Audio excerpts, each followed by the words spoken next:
Assalamualaikum warahmatullahi wabarakatuh. Apa kabar kalian semua? Semoga teman-teman semua selalu diberikan kesehatan oleh Allah Subhanahu wa taala dan tetap semangat dalam menjalankan sekolah daring atau sekolah online selama masa pandemi ini. Nah, perkenalkan kami dari kelompok 4 Manajemen Keuangan, Fakultas Ekonomi Bisnis, Prodi Akuntansi, Universitas PGRI Madiun. Di sini kami akan membahas bab 6 mengenai perkiraan dan perencanaan keuangan. Dan sebelumnya kami akan membahas lebih lanjut bagaimana itu cara menyusun perkiraan dan perencanaan keuangan yang akan dijelaskan oleh rekan-rekan saya. Terima kasih. Perkenalkan, nama saya Frili Farin, NIM 036. Saya akan menjelaskan tentang arus kas dalam perusahaan pada bab 6 perakiraan dan perencanaan keuangan. Sebelum menyusun rencana keuangan, seorang manajer keuangan harus memahami bagaimana arus kas dalam sebuah perusahaan. Sedangkan arus kas atau cash flow sendiri adalah suatu laporan keuangan yang berisikan pengaruh kas dari kegiatan transaksi pembiayaan atau pendanaan berisi serta kenaikan atau penurunan bersih dalam kas suatu perusahaan selama satu periode. Laporan arus kas atau cash flow mengandung dua macam aliran, yaitu cash inflow dan cash outflow. Cash inflow adalah arus kas yang terjadi karena kegiatan transaksi yang melahirkan keuntungan kas atau penerimaan kas. Sedangkan cash outflow adalah arus kas yang terjadi dari kegiatan transaksi yang mengakibatkan beban pengeluaran kas. Van Hoom pada tahun 1989 secara skematis menggambarkan arus kas dalam perusahaan pada gambar berikut, pada slide presentasi berikut.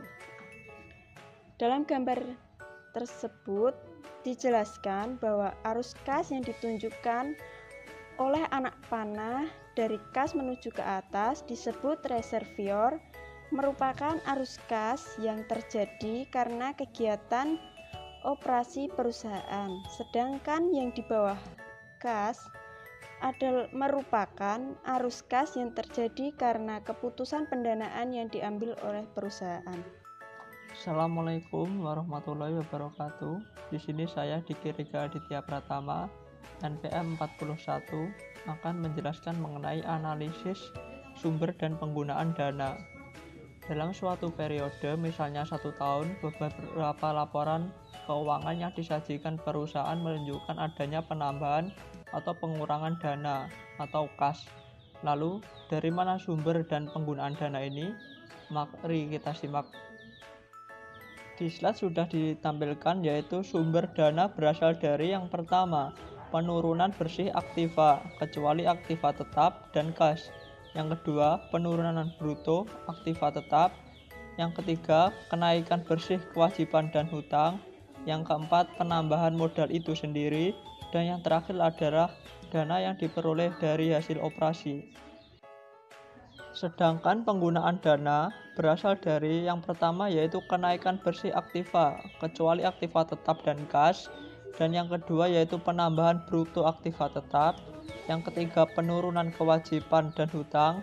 Yang keempat, pengurangan modal itu sendiri. Dan yang terakhir adalah pembayaran dividen. Selanjutnya yaitu mari kita simak tabel dari analisis sumber dan penggunaan dana dari PT TSR. Nah, dari analisis tersebut dapat dilihat bahwa sebagian besar sumber dana adalah dari operasi perusahaan, yaitu laba setelah pajak dan penyusutan. Penggunaan dana sebagian besar adalah untuk membayar dividen dan pengurangan utang jangka panjang.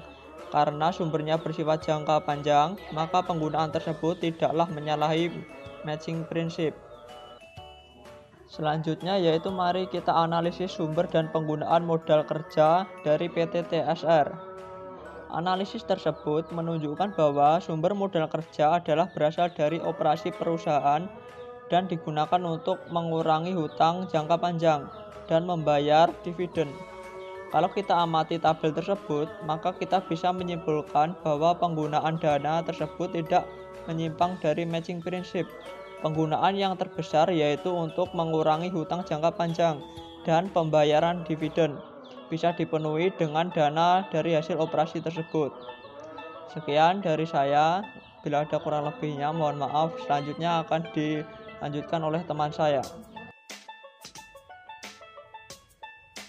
Perkenalkan, nama saya Dwi Widianti, NPM 37. Di sini saya akan menjelaskan tentang perencanaan keuangan jangka panjang. Sebelumnya, perencanaan keuangan merupakan kegiatan untuk memperkirakan posisi dan kondisi keuangan perusahaan di masa yang akan datang, bisa jangka pendek, bisa pula jangka panjang. Perencanaan keuangan jangka panjang dapat diartikan sebagai proses menerjemahkan rencana operasi perusahaan menjadi informasi keuangan untuk memperkirakan posisi dan kondisi keuangan perusahaan di masa yang akan datang, biasanya 5 tahun yang akan datang. Tujuan perencanaan keuangan jangka panjang adalah 1. Untuk memperkirakan posisi keuangan di masa yang akan datang. Kedua, menaksir kebutuhan dana di masa yang akan datang. Ketiga, menggunakan rencana untuk sistem kompensasi manajemen. Model perencanaan keuangan ada 3, yaitu input, model perencanaan, dan output. Input meliputi seperti laporan saat ini, peramalan variabel, contohnya variabel kunci. Model perencanaan yaitu hubungan satu variabel dengan variabel lain. Output meliputi laporan keuangan pro forma dan proyeksi rasio keuangan. Model persentase penjualan atau sales percentage model. Model ini menggunakan 1. Kegiatan perusahaan diukur dengan penjualan yang dicapai oleh perusahaan. 2. Biaya aset-aset dan kewajiban-kewajiban meningkat proporsional dengan peningkatan penuaian. 3. Ekuitas menjadi akun penyeimbang. Di PPT terdapat tabel laba rugi dan tabel neraca. Dari proyeksi tersebut ditunjukkan bahwa ekuitas meningkat dari 517 pada akhir 2002 menjadi 646,25 pada akhir 2003, meningkat sebesar 129,25 juta, karena EAT tahun 2003 diperkirakan sebesar 205,5 juta. Berarti tahun 2003 perusahaan diproyeksikan akan membagikan dividen 78,25 juta. Model tersebut sangat sederhana dan karenanya mengundang berbagai kritik. Karena itulah kemudian dikembangkan model yang diperbaiki. Model yang diperbaiki akan dijelaskan oleh rekan saya Nika. Terima kasih. Perkenalkan, nama saya Nika Naviasari, NIM 42. Di sini saya akan menjelaskan mengenai model yang diperbaiki. Model yang diperbaiki memerlukan yang pertama, identifikasi akun-akun yang berubah proporsional apabila penjualan berubah dan mana yang tidak. Yang kedua, kebijakan keuangan yang akan digunakan oleh perusahaan. Dengan model tersebut, kemudian bisa ditaksir apakah perusahaan memerlukan external financing atau tidak, bagaimana posisi keuangan tahun depan, dan sebagainya. Ilustrasi penggunaan model yang diperbaiki untuk memproyeksikan laba, rugi, dan neraca PT TSR tahun 2003. Skenario yang digunakan adalah 1. Penjualan diperkirakan naik 25% pada tahun 2003. Yang kedua, profit margin pada tahun 2003 tetap seperti tahun 2002 yaitu 13,64%. Yang ketiga, aset-aset lancar pada tahun 2003 meningkat proporsional dengan penjualan. Yang keempat, kewajiban-kewajiban lancar meningkat proporsional dengan penjualan. Yang kelima, akan dilakukan pembelian aset tetap pada awal tahun 2003 sebesar 200 juta. Yang keenam, penyusutan aset tetap lama sebesar 50 juta pada tahun 2003 dan aset tetap baru sebesar 20 juta. Yang ketujuh, perusahaan akan membagikan dividen sebesar 50% dari laba setelah pajak. Yang ke-8, perusahaan tidak akan menambah setoran ekuitas baru. Yang ke-9, kalau perusahaan memerlukan external financing, hutang bank akan ditambah pada awal tahun dan bunga pinjaman tetap sebesar 17,5%. Yang ke-10, tarif pajak penghasilan tetap sebesar 32%. Pada tabel di samping, akun-akun yang berubah apabila penjualan berubah dan presentasinya terhadap penjualan. Jadi, kalau dijumlahkan persentase terhadap penjualan aset-aset lancar pada sisi aktiva sejumlah 14,9. Pada sisi pasiva, yaitu kewajiban-kewajiban lancar akan meningkat sebesar 6,4. Dengan kata lain, aset-aset lancar akan meningkat dengan 14,9, tetapi dari sisi pendanaan akan tersedia 6,4. Hal ini berarti bahwa apabila penjualan meningkat sebesar 100, aset-aset tersebut akan meningkat 14,9, tetapi tersedia pembiayaannya sebesar 6,4. Karena itu masih kekurangan 8,5.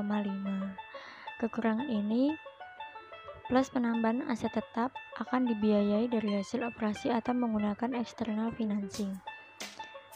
Tahun 2003, penjualan ditaksir akan menjadi 1,25 dikali 2.200, yaitu 2.750 dengan profit margin sebesar 13,64%. Maka taksiran laba operasi 13,64% dikali 2.750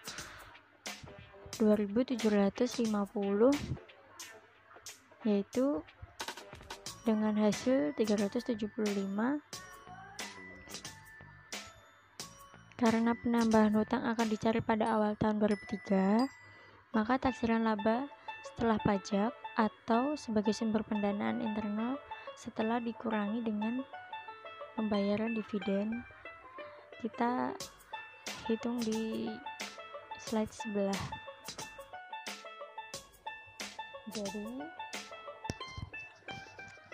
Jadi ini taksiran awal laba rugi selama tahun 2003. Karena laba operasi ditaksir 375, sedangkan penjualan sebesar 2.750, maka taksiran biaya-biaya adalah selisihnya, yaitu 2.375. Karena kita belum tahu berapa tambahan hutang yang akan digunakan selama tahun 2003, maka kita beri notasi D.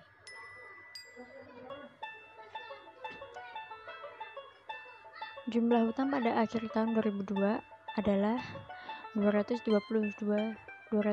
juta yang berasal dari hutang bank yang lama sebesar 120 juta dan hutang jangka panjang sebesar 100 juta. Karena tingkat bunga 0,175, maka biaya bunga 0,175 dikali 220 ditambah D.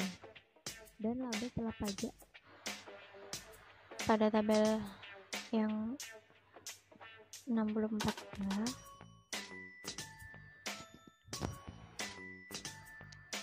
jadi ini tabel lanjutan dari yang tadi. Di samping sudah ada susun persamaannya dengan D tambahan hutang sebesar 66,28 juta, maka total hutang yang digunakan perusahaan sebesar 286,28 juta dengan biaya bunga sebesar 50,10 juta. Dari laba setelah pajak tersebut, 50%-nya dibagikan kepada dividen dan 50%-nya ditahan.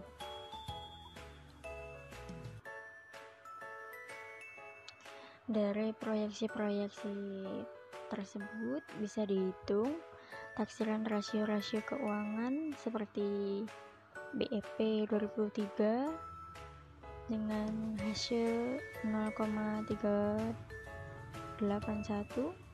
diharapkan membaik apabila dibandingkan dengan BEP 2002 yang sebesar 0,3 134. Rasio kewajiban terhadap total aset tahun 2003 menjadi 42,4%, sedikit meningkat apabila dibandingkan dengan tahun 2002 yang hanya sebesar 41%. Demikian dari saya. Terima kasih. Nah, di sini saya Indah Henggar Pramesti, NIM 38 akan menyampaikan mengenai perencanaan keuangan jangka pendek. Nah, sebelumnya saya akan menjelaskan mengenai perencanaan keuangan jangka pendek itu sendiri. Perencanaan ini merupakan susunan keuangan yang berdimensi waktu kurang dari 1 tahun. Nah, tujuan utamanya yaitu untuk menjaga likuiditas perusahaan, kestabilan likuiditas perusahaan seperti itu. Nah, likuiditas perusahaan itu sendiri merupakan sebuah kemampuan yang dimiliki perusahaan atau seseorang dalam menyelesaikan kewajiban jangka pendeknya atau kewajiban yang harus segera dilunasi seperti itu. Nah, lalu alat apa yang digunakan dalam penyusunan perencanaan keuangan jangka pendek itu? Di sini kita akan memakai anggaran kas yang merupakan taksiran tentang kas masuk dan kas keluar pada periode waktu tertentu.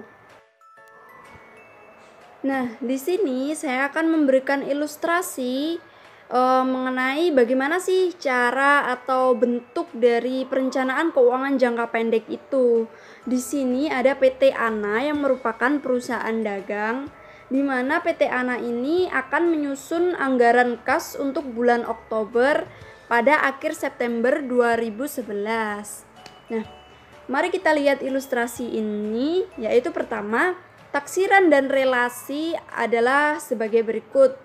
Nah, di kolomnya anggaran kas PT ANA bulan Oktober sampai dengan Desember 2011, yaitu ada tulisan 1 penjualan. Penjualan pada bulan September 120 juta rupiah.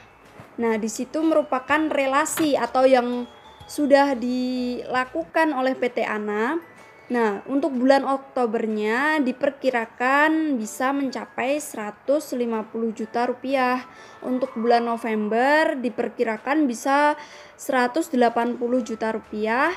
Untuk bulan Desember bisa diperkirakan 220 juta rupiah. Untuk Januari bisa 160 juta rupiah, seperti itu. Itu merupakan taksirannya. Taksiran atau kira-kira berapa juta sih kedepannya kita mendapatkan penjualannya gitu, seperti itu. Lalu penjualan tersebut 30%-nya sudah dibayar tunai dan 70%-nya dibayar 1 bulan kemudian. Kalau di tabel anggaran PT ANA ditunjukkan tuh 30% tunai. Di bulan September itu sudah dibayar sebesar 36 juta. Untuk Oktobernya sudah 45 juta, Novembernya 54 juta, Desember 66 juta, dan Januari 48 juta rupiah. Nah, lalu kita hitunglah itu 70% dibayar 1 bulan kemudian. Kita menerima kas berarti sebesar 84 juta. Dan di sini kita dapat memperoleh jumlah penerimaan kas atas pembelian barang, di mana di situ hasilnya berasal dari taksiran atau taksiran penjualan dengan dikurangi 30% dari penjualan yang sudah dibayar tunai. Jadi kita memperoleh hasil di bulan Oktober itu ada 129, November 159 juta, Desember 192 juta rupiah, Januari 202 juta rupiah. Nah, untuk pembelian barangnya sendiri Pembelian barang dengan harga pokok 80% dilakukan 1 bulan sebelum taksiran penjualan. Lalu pembelian barang dagang dilakukan secara kredit, pembayarannya dilakukan 1 bulan kemudian. Gaji dibayar sebesar 15 juta rupiah. Penyusutan per bulan dibebankan 10 juta per bulan ya, per bulan. Pada akhir Desember dibayar bunga pinjaman sebesar 10 juta. Bunga ini adalah untuk periode Oktober sampai dengan Desember, yang artinya di mana Oktober sampai dengan Desember itu kan belum terjadi, masih dianggarkan. Jadi itu merupakan sebuah perencanaan. Nah, setelah menyusun laporan atau anggaran kas pada PT ANA bulan Oktober sampai dengan Desember ini, kita bisa langsung menyusun laporan laba rugi pro forma PT ANA Oktober sampai dengan sampai dengan Desember 2011 dalam jutaan. Yang pertama ada penjualan. Penjualan di sini ditunjukkan 550 juta rupiah. Lah, ini dari mana? Hasil ini diperoleh dari taksiran bulan Oktober, November, dan Desember. Itu ditambahkan hasilnya seperti ini, Link. Jadi 150 ditambah 180 ditambah 220 juta rupiah ditaksirkan, itu jumlahnya semua 550 juta rupiah penjualannya. Lalu untuk harga pokok dipotong 80%. Jadi 550 juta rupiah tadi dipotong 80% menjadi 440 juta rupiah. Nah, laba brutonya berasal dari penjualan dikurangi harga pokok. Jadi 550 juta rupiah dikurangi 440 juta rupiah, hasilnya 110 juta rupiah. Gajinya dimasukkan, pembayaran gaji sebesar 45 juta rupiah. Ini dihitung dari Oktober, November sampai dengan Desember. Untuk penyusutannya, kenapa di sini ada 30 juta? Kan kita ingat tadi, ada yang namanya penyusutan per bulan dibebankan 10 juta. Nah, kalau Oktober, November sampai dengan Desember, artinya kan 3 bulan. Nah, 3 dikali 10 sama dengan 30 juta. Jadi 45 juta ditambah 30 juta atau gaji ditambah penyusutan sama dengan 75 juta. Nah, setelahnya laba bruto dikurangi dengan penyusutan atau beban lah ya istilahnya, 110 juta dikurangi 75 juta, hasilnya 35 juta laba operasinya. Lalu belum dikurangi dengan bunga. Bunga di sini 10 juta. Didapat dari ilustrasi di atas tadi ya. Nah, lalu gimana nih laba sebelum pajaknya? Laba sebelum pajaknya diperoleh sebesar 25 juta rupiah. Nah, dari sini dapat kita lihat bahwa selama 3 bulan tersebut diperkirakan perusahaan akan memperoleh laba meskipun dipandang dari arus kas perusahaan tidak pernah mengalami surplus. Untuk menyusun neraca performa, kita perlu mengetahui neraca pada awal Oktober atau akhir September yang nanti akan dijelaskan lebih lanjut oleh teman saya, yaitu Ajeng Monika Rizky. Bisa saya serahkan ini untuk Mbak Ajeng. Terima kasih. Kurang lebihnya mohon maaf. Apabila ada salah, mohon dimaklumi, karena yang sempurna hanyalah Allah Subhanahu wa Ta'ala. Halo semuanya, perkenalkan nama saya Ajeng Monika Rizky, NIM 46. Jadi langsung saja, saya di sini akan menjelaskan mengenai penyusunan neraca performa pada bulan Desember tahun 2011 pada PT ANA. Nah, sebelumnya kita harus mengetahui dahulu neraca pada awal Oktober tahun 2011 pada PT ANA. Nah, di situ pada kolom yang pertama itu ada kas, piutang, persediaan, aktiva tetap, dan ada jumlah pasifannya, ada hutang dagang, hutang bank, dan modal sendiri sebesar 754 juta.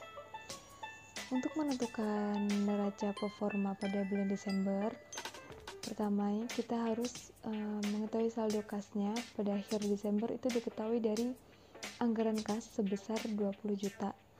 Nah, selanjutnya piutang itu bisa dihitung dari piutang awal yang ada pada neraca bulan September itu sebesar 84 juta ditambah dengan tambahan piutang yang dibayar dari bulan Desember sampai dengan Januari itu sebesar 385 juta. Jadi total piutangnya ada 469 juta. 469 juta. Lalu dikurangi dengan pelunasan piutang itu pada bulan Oktober sampai dengan bulan Desember sebesar 315 juta. Jadi piutang akhirnya itu sebesar 154 juta. Selanjutnya ada persediaan yang dihitung, persediaan awalnya itu sebesar 50 juta.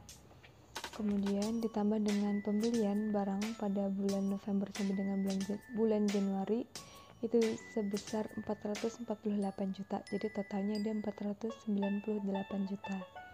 Dikurangi dengan harga pokok sebesar 440 juta. Jadi persediaan akhirnya tersisa 58 juta.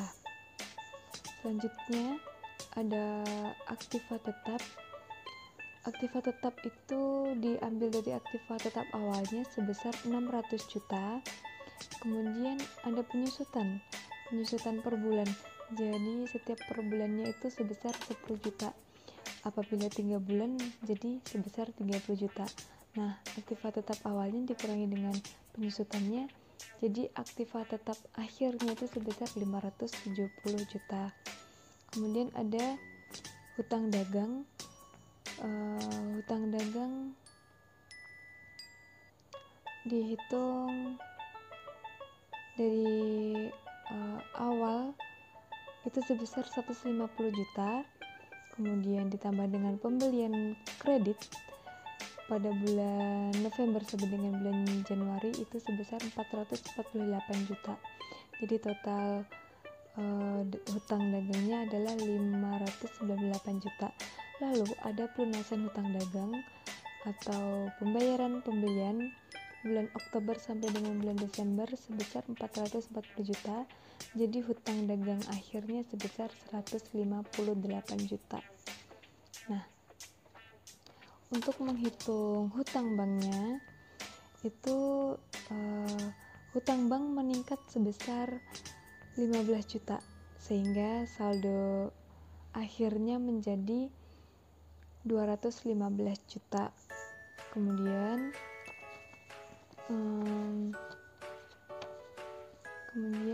ada saldo akhirnya modal sendiri itu bertambah sebesar 25 juta. Apabila diasumsikan itu ditahan semua dan tidak membayar pajak itu sehingga modal sendirinya naik menjadi 429 juta. Jadi dalam tabel seperti berikut, jumlah aktifanya menjadi 802 juta dan jumlah pasifanya menjadi 802 juta. Dalam penyusunan ini sama seperti penyusunan pada neraca keuangan, rencana keuangan jangka panjang, dan bisa dilakukan dengan analisis keuangan untuk laporan performa tersebut. Nah, teman-teman, sekian dari saya. Perkenalkan, saya Sari Kurniawati, NIM 1903101039. Saya akan melanjutkan presentasi dari rekan saya tentang perencanaan keuangan dan perencanaan strategis. Dalam melakukan perakiraan dan penyusunan rencana keuangan, seringkali analis tergoda untuk menggunakan model keuangan atau financial modeling yang rumit. Tidak sesederhana model persentase, penjualan, ataupun penyusunan anggaran kas. Apapun model keuangan yang dipergunakan, ada hal yang sering terlupakan, yaitu aspek keuangan dalam model tersebut. Sebagai contoh, kita hanya memperkirakan akan adanya peningkatan penjualan yang menghasilkan profit margin tertentu, yaitu tahun lalu. Akibatnya, perusahaan memerlukan tambahan dana dari luar perusahaan untuk mendukung tambahan aktiva lancar dan aktiva tetap. Model yang kita pergunakan ternyata tidak menjawab pertanyaan-pertanyaan tersebut dikarenakan proyeksi keuangan yang dilakukan sebenarnya hanya mendasarkan diri atas mekanisme akuntansi.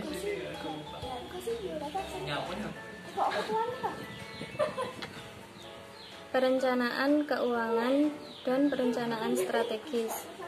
Perencanaan keuangan, terutama yang berjangka panjang, dilakukan bersama-sama dengan penyusunan secara strategis perusahaan. Perencanaan strategis merupakan upaya yang dilakukan secara sadar untuk mempengaruhi posisi perusahaan dalam persaingan, baik masa kini dan terutama masa yang akan datang. Terdapat 3 strategi, yaitu sebagai berikut. Yang pertama, pertumbuhan agresif. Strategi ini berarti perusahaan akan mencoba merebut pangsa pasar pesaing.